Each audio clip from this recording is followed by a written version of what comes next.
Ashe, Ma'at Hotep. This is The Truth May Hurt. My name is Raymond Witcher, and I am again your host. Um, we did 2 videos. This will be the 3rd video in 24 hours, and I'm trying to knock some things out. The videos came out nice. I'm getting some good compliments on them. Also, this week we picked up 4 new subscribers. So welcome to The Truth May Hurt. Thanks for joining. Please share. Everyone, please hit the notification bell.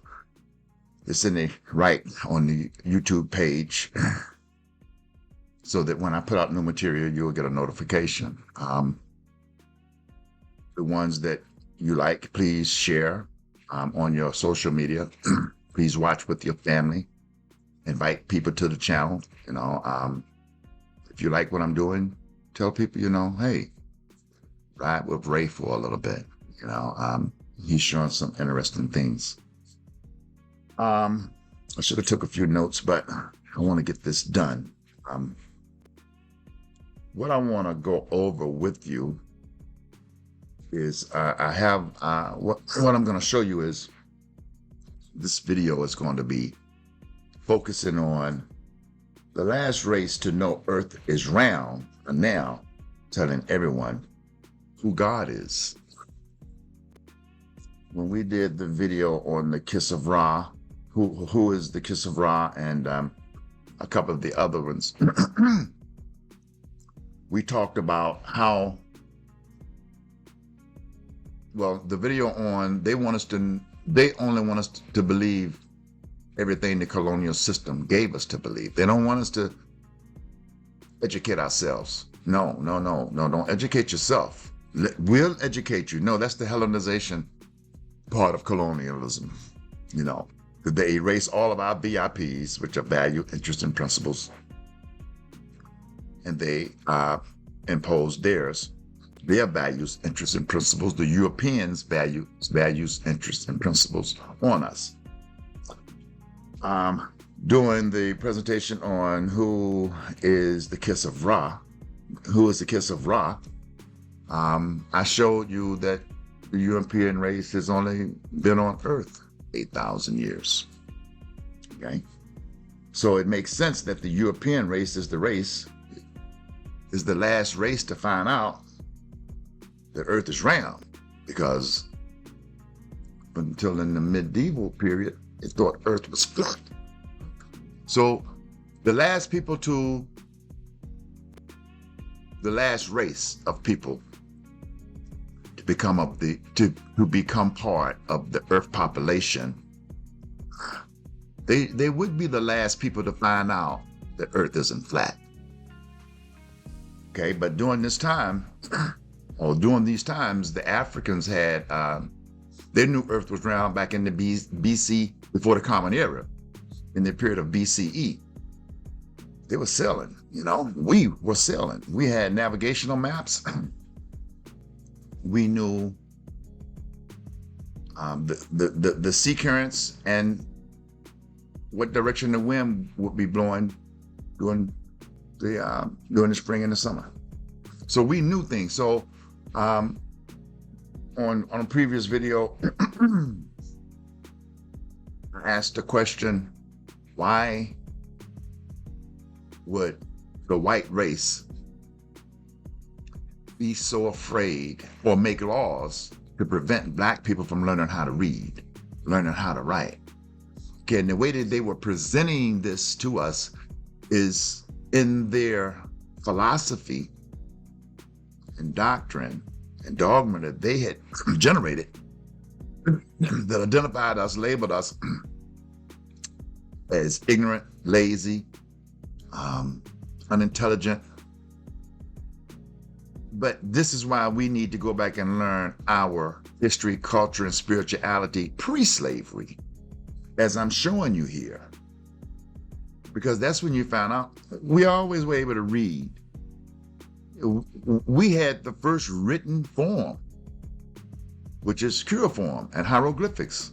So when we go back and find these things, you start finding and uncovering the lies and deceit and how far they have gone And it helps you realize how far they will go to maintain this religious Christian Judaism Islamic business. Okay? So we're going to look at some things, and I'm going to show you some things, and I'm going to try to hold it together, because some of the things, man, I don't want to laugh and I'm trying to be serious in my presentations, but man, some of this stuff, it's hard for me to hold it together. I lost it a couple of times during the presentation on who is the Kiss of Ra. Okay. But this is not a joke. This is not a comedy show. This is serious business. But in doing the business, sometimes, man, you can't hold it together. So just understand that I'm not making fun. I'm not making a joke. I'm not trying to insult anyone, because I want Christians to come on, or I want Christians to watch this, and I don't want them to say, well, you're making fun. No, I'm not. I'm just at the point in my spiritual development, and my level of consciousness has grown to the point that, man, you just have to look at it sometimes and say, man, you got me. You got me, okay? You got me. Okay, and just have to take it on the chin, and just say, hey, but you won't get me again. Okay, so I want to say that, because I don't want you to think, and I don't want to turn anybody off or away. Okay, all right, so let's get this thing rolling. Okay, right off of the bat, it's right off of the bat. You're gonna get to see what I'm saying. Okay, so there's a group that's called Flat Earth Society, and I have to correct myself. Well, no, I don't have to correct myself. There's a group called Flat Earth Society, and they say they have members all around the globe. Well, how you gonna have members around the globe if Earth is flat? So I'm just giving you a little humor of how this thing goes. Okay, and I want to see one thing. Okay, so if you do a search on, did whites believe Earth is flat, or Africans? Okay, all right. It says ancient Greeks, including many educated Romans, widely accepted the spherical Earth by the 5th century BCE. Okay, many African civilizations such as the Mali Empire also recognized the Earth is round based on their astronomical observations. So here's astrology again. Okay, so we were very educated. We were very knowledgeable, and knew how to navigate.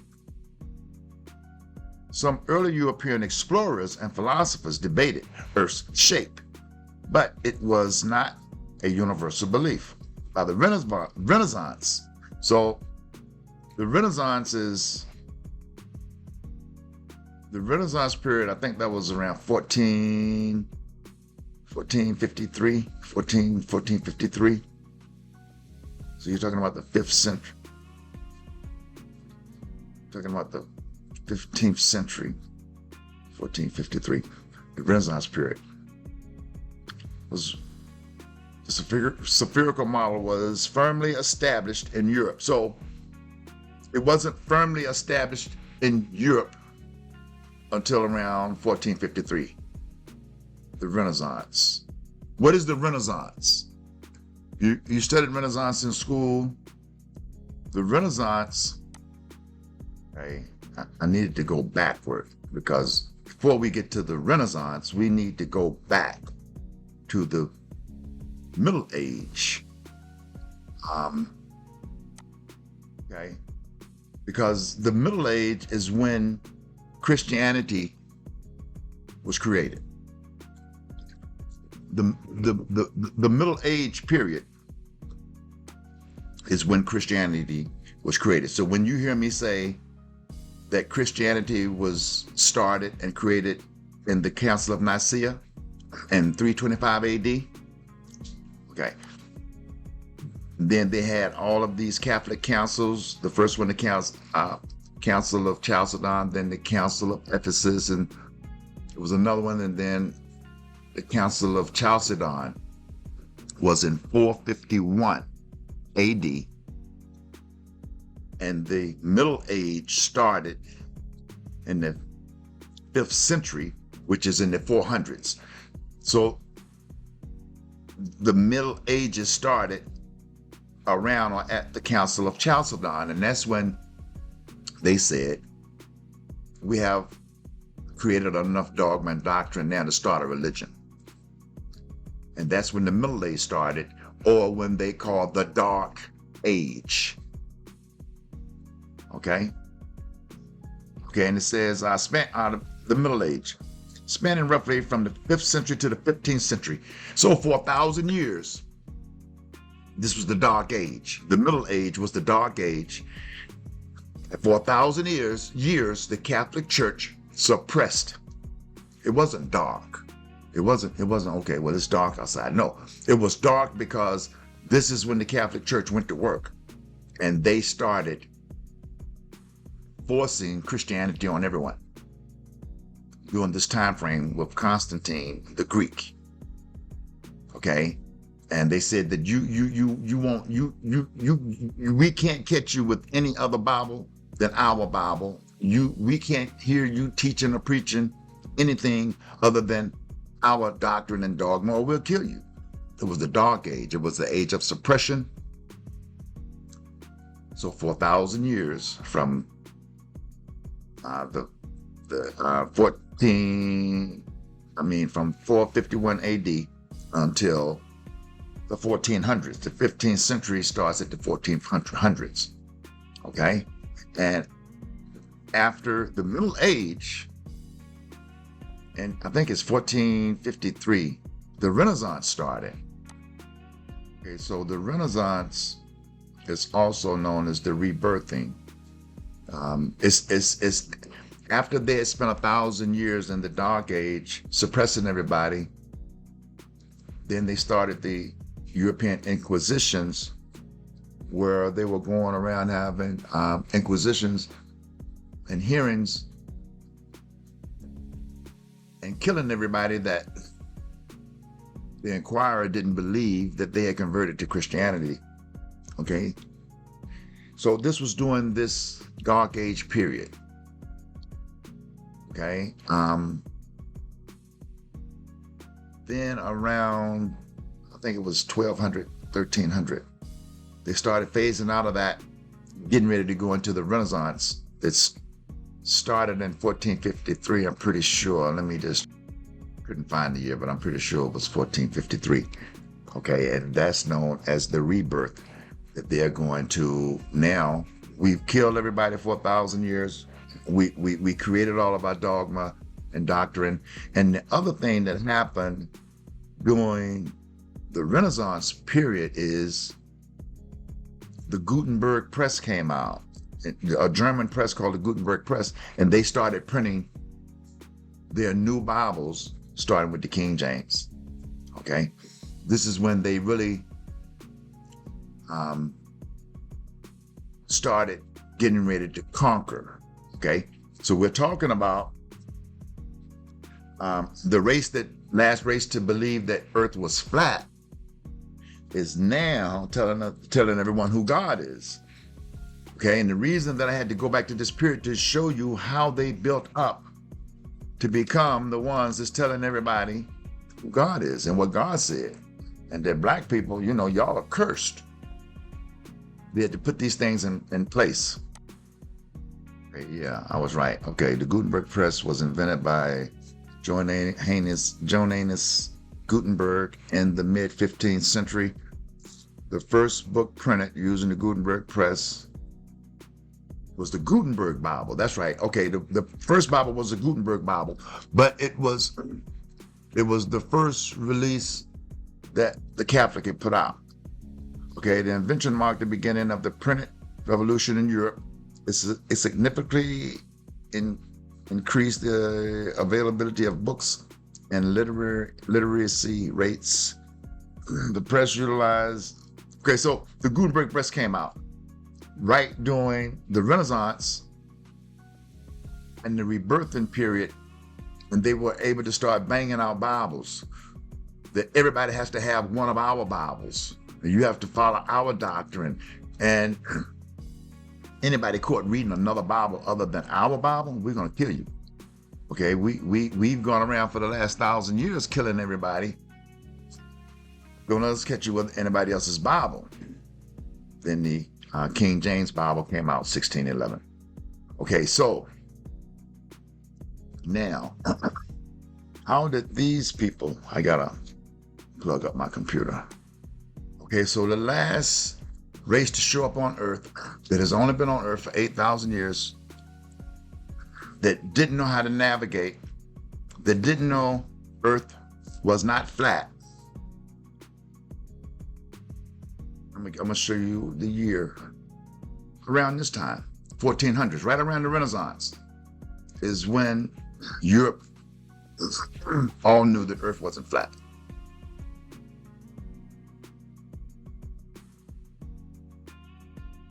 And now they are in power of everything. They use this, the Bible, once they learned how to navigate, to spread colonialism all over the world. Okay, so now let's back up a little bit and look at, when did Africans have global sailing maps? Okay, African civilizations such as the Egyptians engaged in maritime navigations as early as 3000 BCE. The Swahili coast traders developed navigational skills and maps for Indian ocean trade routes by the 10th century. The Mali Empire, particularly under Masamua, we talked about him, how he went into the richest man in the world with $650 billion then.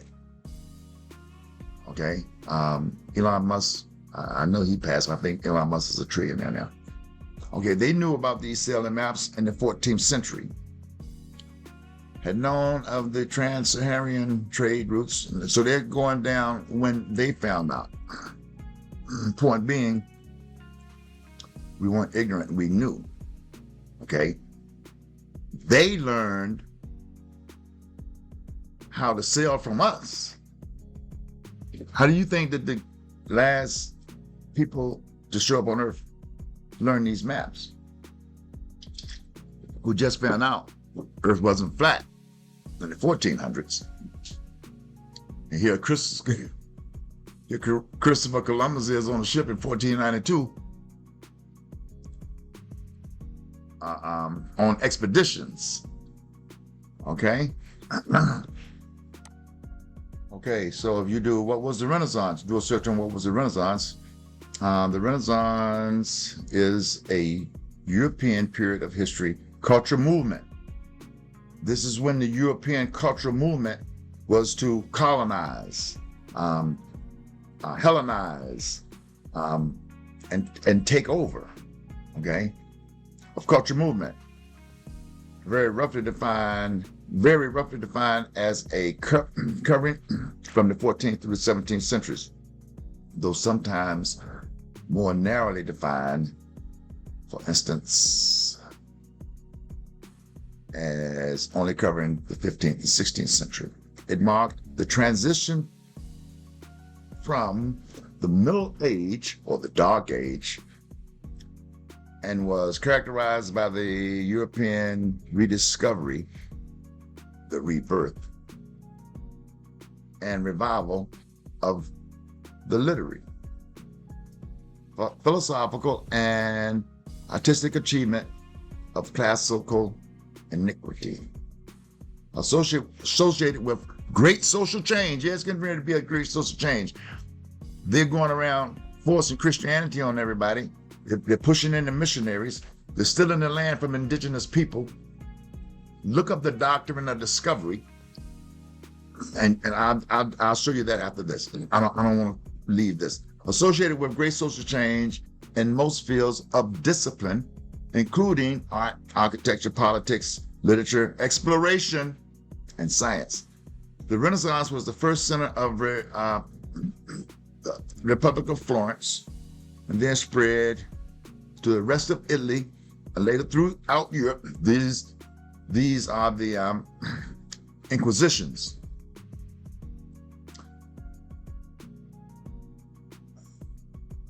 Okay, the Renaissance intellectual bias. Okay, you can come back and read this. Okay, but I want to show you, where was I?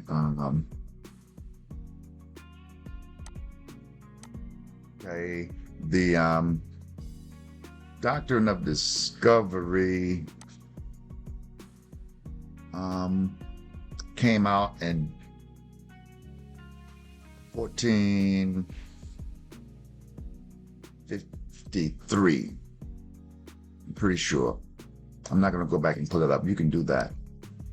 It came out in 1453 through the Catholic Church. It was a Papal's bill, decree. It was a Papal's decree. Okay. All right, let me see what it says. Yeah, nearly 500 years after Papal's decree were used to rationalize, meaning we're going to make it right. By us, we're going to make it right. To rationalize Europe's colonial quest, the Vatican repudiated those decrees on Thursday, saying the doctrine of discovery that was used to justify sniffing out indigenous people's culture and livelihoods is not a part of the Catholic Church. The doctrine was invoked as a legal and religious standing by Europe, who discovered new land and violently seized it from people who had been living there for generations. It has been cited in different arenas for centuries, including the U.S. Supreme Court as early as 1824 and as recently as 2005. So after Christopher Columbus, the statement repudiates the very mindset and worldviews that gave rise to the original Papal's bill.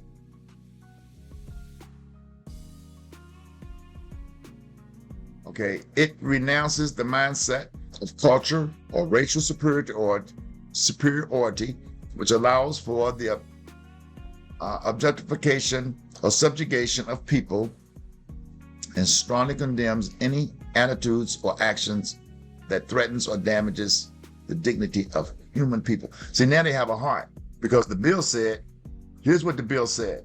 The bill said that the Catholic Church has the right to take any land that they discover from the indigenous people because they are not Christian. That's what the bill said. Okay? And that bill is what they use, because now I need to show you this. See, in 1492, when Christopher Columbus set out from Portugal, Columbus set out to find westward routes to Asia, specifically India. He believed he had reached those outskirts of Asia upon landing in the Bahamas. Columbus referred to the indigenous people he encountered as Indians. This is how we were identified as Indians. And if you go back to the Library of Congress and look up the diaries of Christopher Columbus, his son Diego Columbus, and another man named Hernando de Soto, they all had to keep diaries. Their diaries were like our computers. They had to keep daily records of everything that they saw, everything that they heard, because they were explorers. They were going out on voyages looking for land to steal, because they had the document of discovery that says we have the right, the God-given right, the last human beings to show up on earth only 8,000 years ago created a religion 6,000 years ago. They say, hey, man, we God's people, you know? And he sent us here to be your master. Okay, and he told us what to tell you. So they put all these things in place, and they write this doctrine of discovery, because when Columbus left and found India, Columbus referred to the indigenous people he encountered as Indians. He never realized he had discovered a new continent, separate from Asia. His miscalculations were based on the geographic of the time and his geographic of the time and his limited knowledge. Columbus' voyages ultimately led to a widespread awareness of the Americas and Europe. They didn't know. We knew. We were here. We were waving to them, you know, when they pulled up on the boat. Hey, you know, the Indians were us. The reason we got the name Indians because Columbus was so stupid. He had just learned how to navigate. He knew nothing about Americas. He just stumbled up on the Bahamas. He didn't know they were there either. So when they get in the little dinghy boats and come up on land, in their diaries, go to the Library of Congress and look up their diaries, they said that when they landed on the shores in the Americas, the first people that they saw were black, like seen in Egypt and in other places in Africa.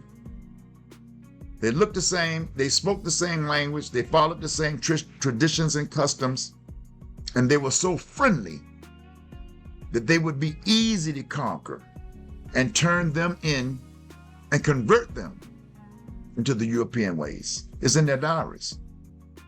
They said we were so nice and giving that they usually didn't even have to ask for anything, because when we saw that they needed it, we just gave it to them. I mean, it brings tears to your eyes, but you have to understand something. What was going on in Europe for the last 1,000 years? They were killing each other. They were carrying out inquisitions. They were barbaric. They were savages. They were everything that they said we were. You got to understand the psychology. You have to understand the philosophy. Everything that they said we were that we weren't was them. So now, for over 1,000 years, they had gone throughout Europe carrying out Spanish inquisitions, just killing people and murdering them, burning them at stakes, hanging them, torturing them to death. They had devices to pull you apart, rip you apart. Look up some of the torture tools for the Spanish and European inquisitions. I did videos on it, but I'm trying to keep the focus on the last race to know Earth was round are now telling everyone who God says. And here you have Columbus. He's so stupid, he didn't even know where he was. So when he came back to Europe and told them, hey, this is what I saw, they wrote a decree. They gave them the right to come take it because they were thieves. You got to remember who was on these three boats, the Nenta, the Pinta, and the Santa Maria. Europe said, we're going to clean up all of our vagabonds, all of our savages, all of our murderers, our killers, the prisons, all of these barbarians, and we're going to put you on a ship and we're going to set you off. Don't you ever come back. Well, when Columbus came back and told him what he had found, they said, okay, we're going to go steal that. And we're gonna give you all big pieces of land. So all of these forefathers and everybody they're talking about, they were criminals. These weren't good civilized. The people that were telling us we're gonna civilize you, they didn't know anything about civilization other than what they had seen us. They saw African civilizations. They saw the Moorish and Moor civilizations. They saw black civilizations, and they didn't know how to create one. They didn't know how to maintain one, and they were killing each other. So when they came here and saw us, they said, "Hey, man, they don't even want to fight." They, for the first few years, they taught them how to farm, how to plant corn, how to hunt, and these kind of things. Then, hey, they started writing laws and changing rules and everything. And, the Indians didn't know anything about owning land.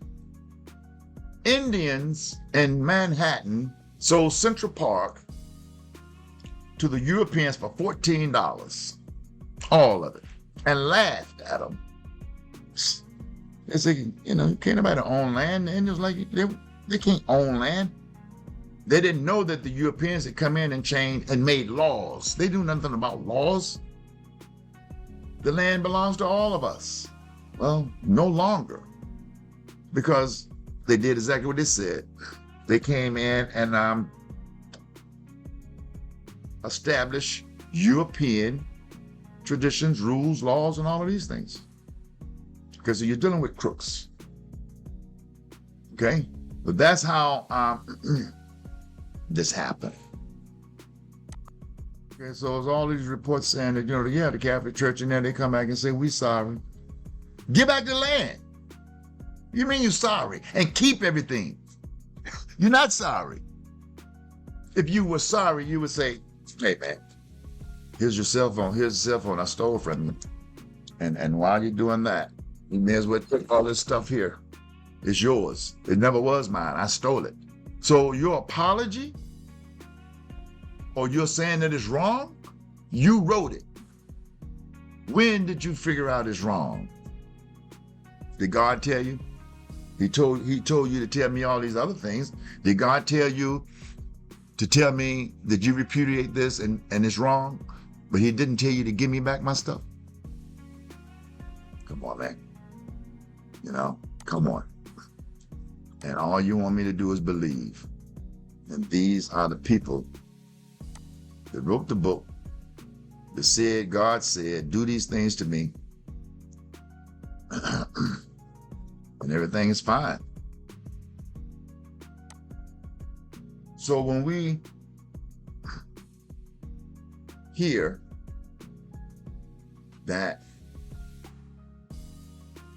all of the Africans came here on boats, that's a lie. Look up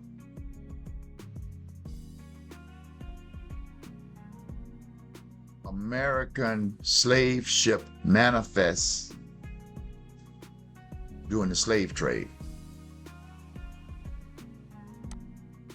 I don't know which one it is, and I'm not going to go through all of them, but if you do a search on slave ship manifest showing slaves shipped from America to Europe, these manifests for slave ships will start coming out. And I'm not sure which one, but there's some slave ship manifests that show that a lot of slaves were being entered on manifests to be shipped from the United States to Europe. Why would you put a slave on a slave ship in Africa, sail him all the way through the Caribbean islands, the Bahamas, Cuba, then up through the Americas to put him on another ship to ship him back to Europe, when Europe and Africa are what? A few hundred miles, their borders. These two continents are what, a few hundred miles from each other? It's not that far. In some places, it's less than 100 miles. But you're gonna put me on a ship from Africa to sail me all the way around the world, to bring me back to a place that I could have got on a banana boat and been there in a few hours. So if you look up how long did a slave ship take to reach Americas, How long did it take it for slave ships to go from Africa to America? The journey usually took between 4 to 6 weeks, but the average lasted between 2 to 3 months. Why would you ship me from Africa and take 2 or 3 months to get to America?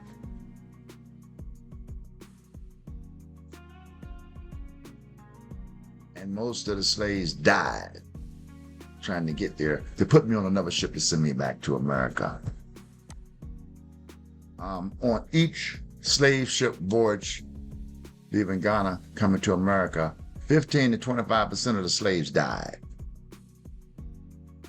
Okay, so it makes no sense for them to say that they shipped all of these slaves from Africa to America. So if you look down here, the transatlantic slave trade segment of global state trade transported between 10 million and 12 million enslaved Africans across the Atlantic. No, they didn't. No, they didn't. Those aren't real numbers. Okay? Those aren't real numbers. Okay? From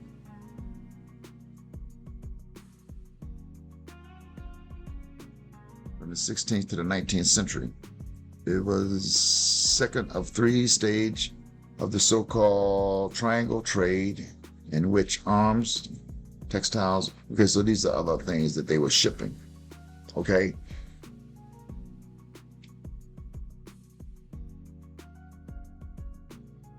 $10 to $12 million. Okay, now you got to do some math. I'm not going to keep looking. Let me look this one up. Okay, see, they changed the numbers again. They're saying here now that as many as 20 million Africans were transported by ships. Okay, but I'm trying to find a real number. I think it was like 400 slaves, possibly on a ship. You know, but the numbers they don't mesh. Not just mesh. They make no sense because most of the slaves that arrived, they didn't arrive in good health. They were sick. You know, they didn't feed them right. You're in the belly of a ship in little spaces like this. You don't have a bathroom. You're in filth. You're sleeping in feces and urine. These people, you know, they weren't arriving healthy. And when you look at the slave movies and they're showing these slaves, they look healthy coming off of that ship. Didn't happen like that. You know, they'll lie to you about the Bible and they'll lie to you about Jesus. Don't think that they didn't lie to you about these things too. A liar just gonna lie, okay? He doesn't need a reason. It just, you know, it just sounds better when I tell it this way. I like it this way, okay? So when it comes down to our history, our culture, our spirituality, our relationship with our ancestors, with our Creator, our relationships with our family, our wives, our significant others, all of this is relative. Because until you know who you are, until you know what your ancestors, see, because everything that your ancestors went through, you went through. You got to get out of this separative space that it's just me. It has never been just you. It's always been you and all of your ancestors. It took every ancestor you have to make you. If one of them was missing, I wouldn't be here. You wouldn't be here. So when I hear people and I show people things like this, and they're coming at me back because they don't like what they're hearing, and they say, well, why should I care? I won't be here when that happens. You were here when it happened to your ancestors, and you will be here when it happens to your descendants. You don't get to just say, I'm glad it's over. It doesn't work like that. The Bible won't teach you that. The things that I'm telling you in the objective evidence that I'm showing you, the genetic tree of how genetics work. Yeah, that's how it works. Okay. So we have to go back. We have to go back and reclaim the things that they separated us from. Okay. We need all of these things. And one of the things we need most is our ancestors. We need to direct link to them. And we need to direct link to our creator. There should never be a middleman in between anything that God created. There are no middlemen in between any of the other creatures that God created. Okay. But the thing that we need to fix is our own minds, our own mentality. We need to know who we are. We need to teach our children at a young age everything that we can about our spirituality, our culture, our ancestors, our mythologies. Who is Amun-Ra? Who is Ra? You know, if you're calling out Jesus, you're calling out Haru. Same story. You're calling out Serapis. You're calling out Krishna. Same story. Okay. So get away from saying, well, this is my God. It's just a name. It's a concept. It's mythology that they sold to you. That's historical. Okay. It's not historical. They just changed the name to European names. Listen, titles like God, Lord, the Greek, the Roman Greek,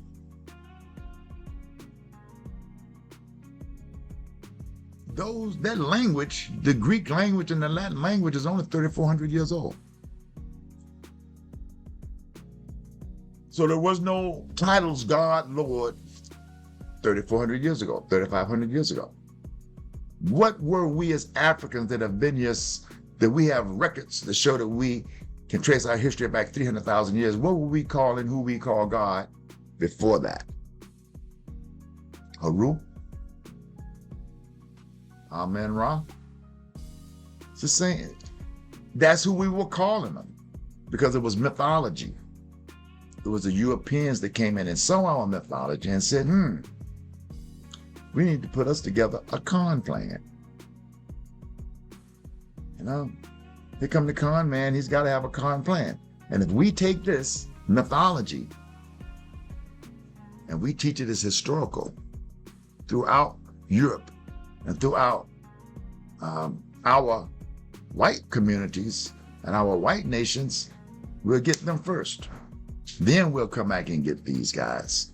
We'll go through Europe first and get them, the Spanish Inquisitions.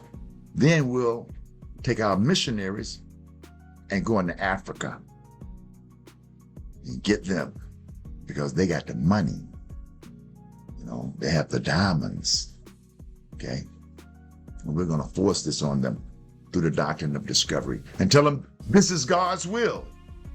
Man, if I could write a book, I'd be God's chosen person too. I would. If I could write a book, I'd be Jesus. It's a book. And you can't put God in a book. So we have to get over this fear. And that's the controlling factor. Fear. Okay, I needed to bring... This isn't the one. Hold on. I had to bring this one back up. I don't know where my picture's under there. Hold on, let me get that out. Okay, my picture's there. Bring this one up. I still can't do it. I needed to bring this frequency and emotion explain chart back up. Because when they can hold you in that frequency of fear, in this frequency, that's the only place religion can exist. It can't exist outside or above 100 hertz on the frequency scale because that's where fear is, within our body. Okay, they have to keep us afraid of things, fearing things. And as long as they have that, you will be stuck in their belief system. Because they can tell you things like, oh, you're not supposed to question God. You're not supposed to ask questions. Or, that's a sin. And now You are trying to exist in the third dimension.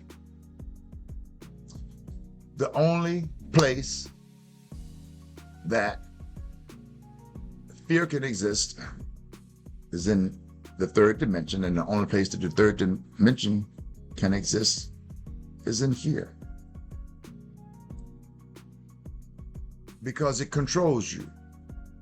It is what keeps Christians, Muslims, and the Jewish believers compliant.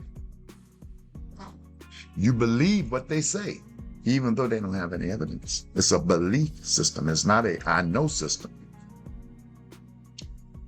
So, I'm going to tell you this, then we're going to get out of here. There are levels to consciousness. When a child is in the mother's womb, well, when life is conceived, we're back to darkness again. Life comes out of darkness. Creation comes out of darkness. When a mother conceives a child, the child is conceived in darkness. It starts off as a race. The spermatozoid of the man is in a race with all of these billions of spermatozoids trying to reach the one woman of an egg through the dark vaginal canal. There's no light. But when that one spermatozoid that wins the race hits the soft outside of the woman's egg and enters the egg, that energy generates a green light within the woman. But it also puts a shell on the egg so that no other sperm can get in. Now, as this embryo develops into a baby, a developing child, the child, as it grows within the safety and darkness of the mother's womb, as this brain grows, his senses start to grow, and the child reaches a level of the first dimension of consciousness. He can start to hear. He can start to move. His eyes doesn't work, his nose doesn't work, his mouth isn't working, but he can hear his mother's voice when his mother's talking. As a child gets close to birth, pretty much all of his senses are working except smell, taste, and those kind of things.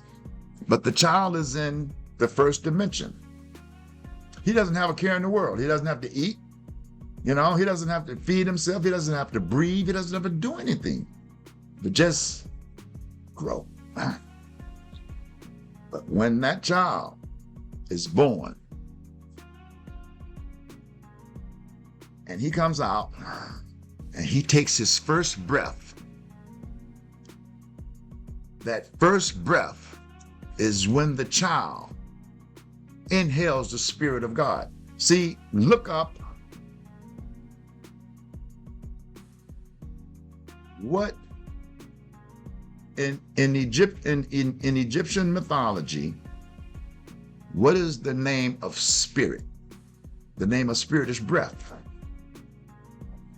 So when the child is born and now he's getting ready to be separated from his mother, the umbilical cord is getting ready to cut, and he takes his first breath.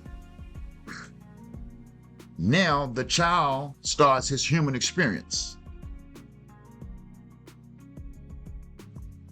And when he takes that first breath, he inhales God, and they become one.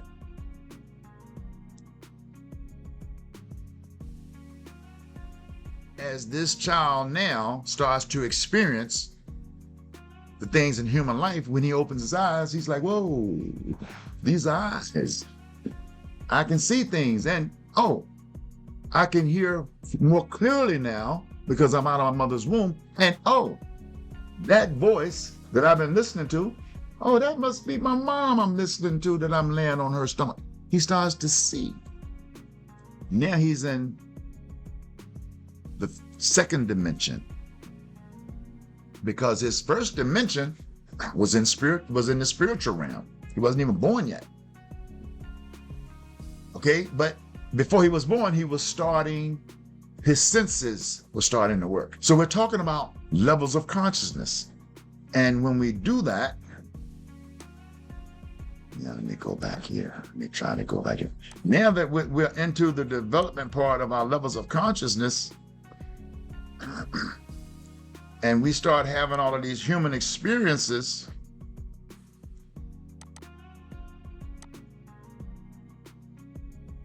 our level of consciousness starts to rise. We start having our human experiences.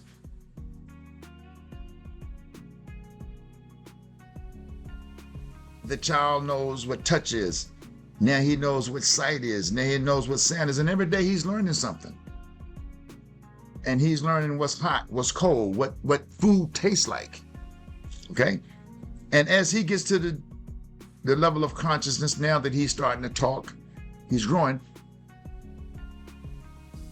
he develops fear. And that's when he enters the third dimension. When he hears mommy and daddy say, don't touch that because that's a stove, it's hot. He doesn't know what a stove is and he doesn't know what hot is, but the day that his curiosity says touch it, and he touches it and it burns him, now he knows what hot is. Okay? Now, when you take that same child from the age of birth, around 6 months old, the first names, faces, voices, pictures he recognizes is his mom, his dad, his brothers, his sisters, and white Jesus on the wall that doesn't look like him. This is the psychology that starts. His first outside of the home's experience is usually going to be church with mama, grandma, aunties, and the children, and grandma and everybody shouting. Daddy's probably not even in there. That's when the indoctrination starts. And then when he starts understanding communications, and when they get home, all he's hearing is mama and grandma and everybody talking about how good Jesus is, and how good he is. Now he's associating that with that white picture on the wall. His level of consciousness is growing within the third dimension. When this child understands that fire is hot, and now you're hearing mama, grandma, and your auntie saying, this is a sin. If you do that, you're going to go to hell and burn on a fire. You scare the shit out of it. Because he knows what hot is. But he doesn't understand, and nobody's ever going to explain to him that the only way you can feel hot is if you have a body, and when you die, you don't have a body. You go back to the spiritual realm. You won't be able to feel fire if they lay you in it. Well, lay you in what? You don't have a body. This is the psychology. So the levels of consciousness want to keep you right here. They don't want you outside of that 100 hertz fear body, inside of your body. They want everything in your body to be in fear of your consciousness level. And they don't want you to feel that. They want you to feel it's a sin for me to grow out of it. It is a sin for me to grow out of this conscious state. I'm going to go to hell and I'm going to burn in that fire if I do that. And it keeps them entrapped right here in this fear. You're afraid to have desire. You're afraid to tell the pastor, I'm upset about this. You don't have any courage. You can't have any willingness. You can't accept anything because I'm down here. Once this child, if they're fortunate and they get exposure outside of the family or wherever they get it, man, these things they've been telling you, man, they're not real. Okay? They're gonna do, the child's gonna do like most people, man, I don't want to hear that, man. I don't want to hear that. You know, your consciousness is not willing or ready to accept things and grow. But as soon as you do, get outside of this third dimension and enter the fourth dimension, then now I have a desire. I want to ask questions. I'm mad about what I'm finding out. And my pride won't let me come back to believing and throw away everything that now that I know. It's a process. Okay? And once you grow up into the fourth dimension, that now I'm not afraid to ask questions I'm not afraid to go out and do some research and find some answers because I know that these things are not a sin.